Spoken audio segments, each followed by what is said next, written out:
नमस्कार।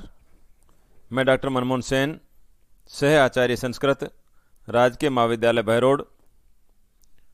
आज हम बीए पाठ प्रथम वर्ष के पाठ्यक्रम में निर्धारित किरातार्जुन महाकाव्य के प्रथम सर्ग का आगे अध्ययन करेंगे।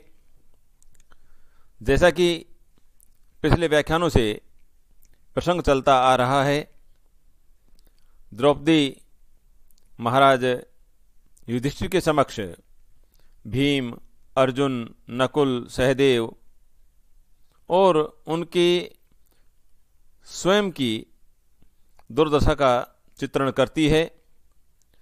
उनके क्रोध और उद्योग को बढ़ाने वाली वाणी का प्रयोग करती है।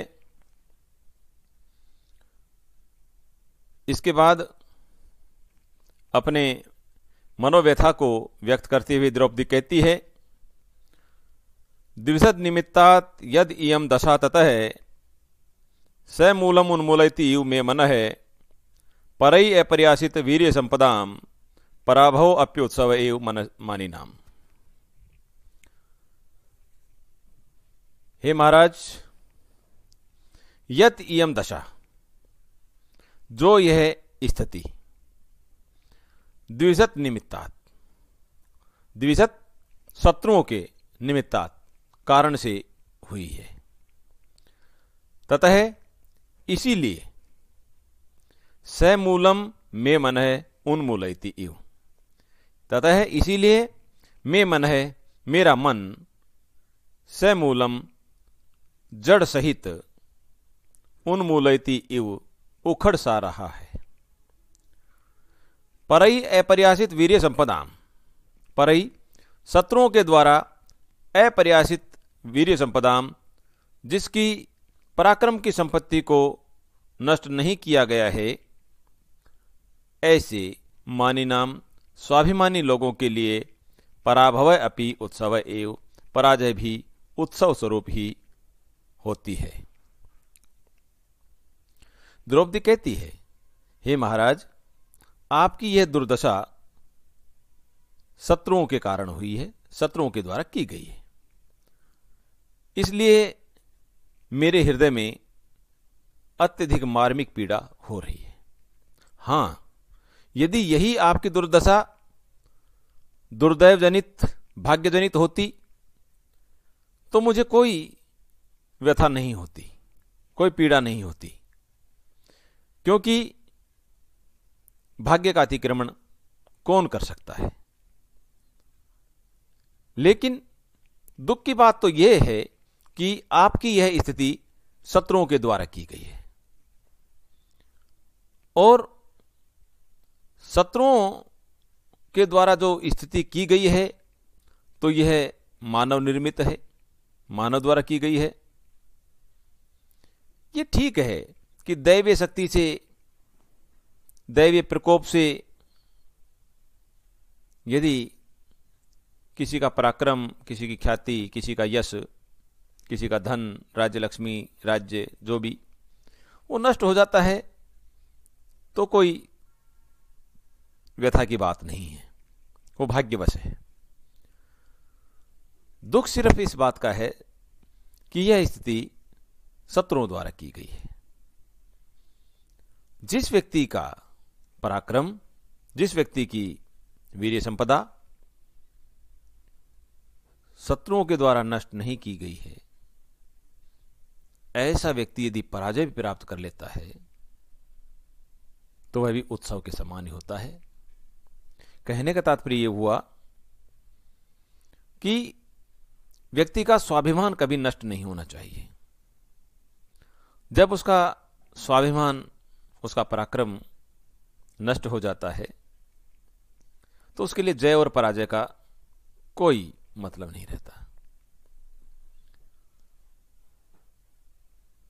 इसलिए भले ही पराजय प्राप्त हो जाए, लेकिन स्वाभिमान या पराक्रम बना रहना चाहिए, यह महत्वपूर्ण है।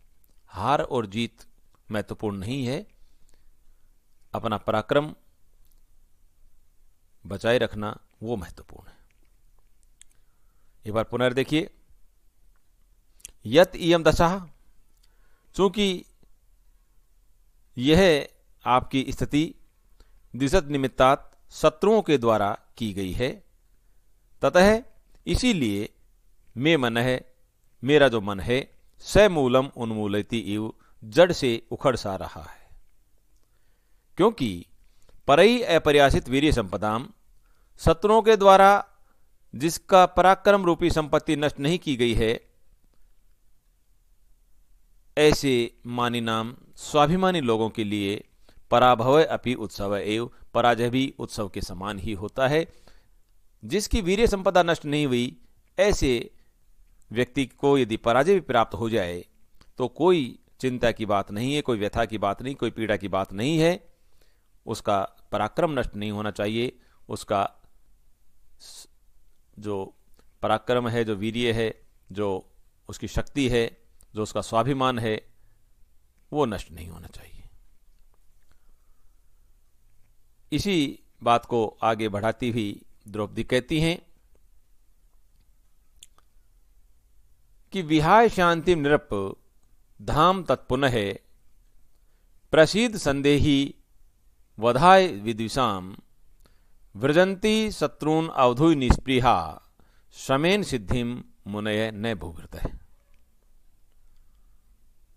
और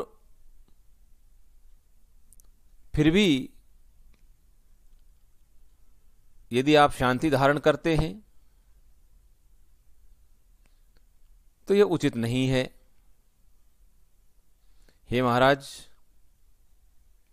हे नृप, हे राजन,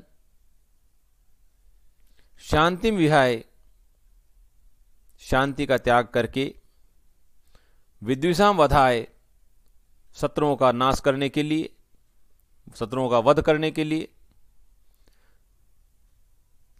पुनः तत् धाम संदेही, पुनः फिर से तत् उसी तेज को, धाम तेज को, संदेही धारण करो, प्रसीद और प्रसन्न हो जाओ। निस्पृहा, क्योंकि इच्छा रहित, स्पृहा इच्छा को कहते हैं, निस्पृहा इच्छा रहित, मुनय मुनि लोग ही शत्रुन अवधुय, अपने आंतरिक शत्रुओं को जीत करके, काम क्रोध लोभ मोह मद मात्सर्य आदि आंतरिक शत्रुओं को जीत करके, शमेन सिद्धिम वृजंती, शमेन शांति से, सिद्धिम वृजंती सफलता प्राप्त करते हैं, भूभृत ने, लेकिन राजा लोग शांति से सफलता प्राप्त नहीं करते, उन्हें तो अपने पराक्रम का प्रदर्शन करना ही होता है। द्रौपदी कहना चाहती है कि आप बिल्कुल शांत चित्त हो जाएं और शांति को छोड़ करके विद्विषाम वधाय, शत्रुओं का नाश करने के लिए अपने उसी तेज को, उसी क्रोध को, उसी उद्योग को पुनः प्राप्त करें, प्रसन्न हो जाएं।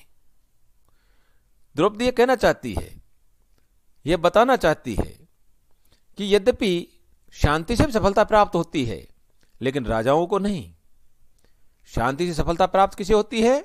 शांति से सफलता प्राप्त करते हैं मुनि लोग, ऋषि लोग।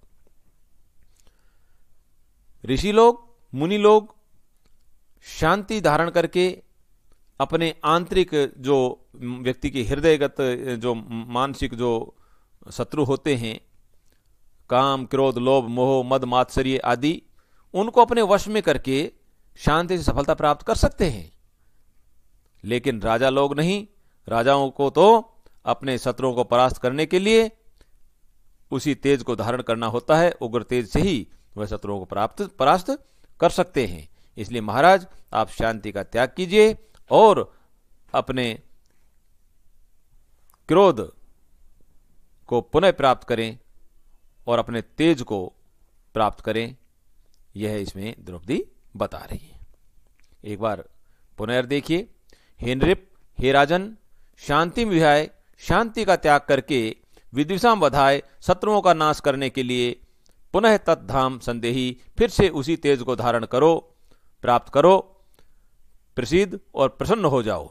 संदेही में सम उपसर्ग पूर्वक धा धातु है, लोट लकार मध्यम पुरुष और एक वचन का रूप है। वधाय वध करने के लिए, चतुर्थी विभक्ति एकवचन का रूप है।